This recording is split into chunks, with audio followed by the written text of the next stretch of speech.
Chamo-me Hicham Suisse, sou marroquí, pero vivo em Lisboa. Trabalho na área de investigação e também tradução e interpretação. Conheci a existência do galego através do jogador Neibet, que jogou no equipo de Deportivo da Coruña durante 6 anos, e depois soube que há uma língua galega em Galícia, que a gente não conhece em Marrocos. Só alguns investigadores ou acadêmicos que sabem filologia espanhola.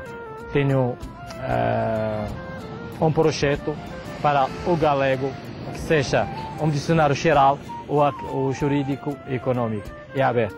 Mas aqui também este curso que estou aqui para a segunda vez está a permitir para perfeccionar o galego, que vai servir no futuro no trabalho acadêmico para os dois povos, árabe e galego. Estou aqui para aprender o galego, também para divulgar o galego no mundo árabe. Como sinto um cidadão do mundo, para mim falar francês ou árabe ou galego é igual. Sinto a minha pertença a um povo, porque posso comunicar e conhecer a cultura, é sempre mais valia para mim.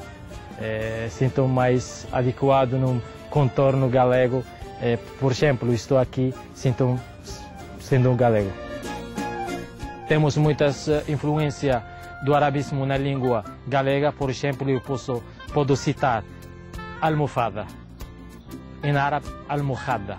Todas as palavras com F são R. E a chouchore é uma palavra de origem árabe,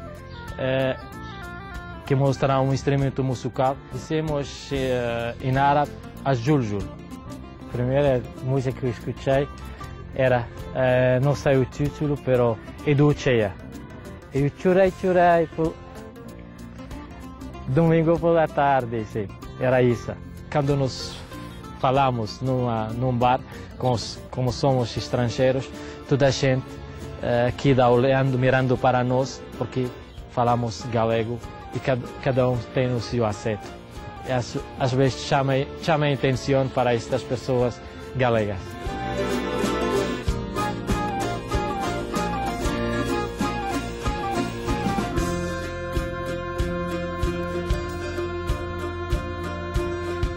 Ben falado.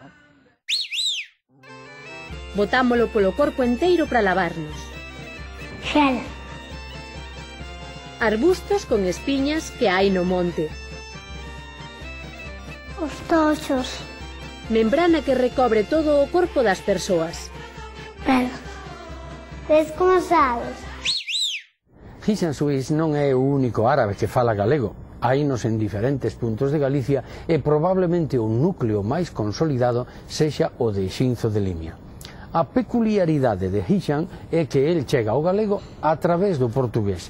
El vive en Amadora, un concello extremeiro de Lisboa, e a súa experiencia xurídica levouno a elaborar un dicionario xurídico árabe-portugués. E agora traballa no Centro Ramón Piñeiro de Santiago na elaboración dun dicionario xurídico árabe-galego. O interese das persoas árabes pola lingua galega é unha cousa recente, porque vostedes saben que, históricamente, Galicia é o territorio no que menos estiveron os árabes e, polo tanto, a lingua galega é a que ten menos elementos árabes. Hicham conta algúns, pero eu voulle dicir outro sorprendente. Unha palabra tan galega como aldea procede do árabe. Hicham está contribuindo á proxección internacional da lingua galega. Abur.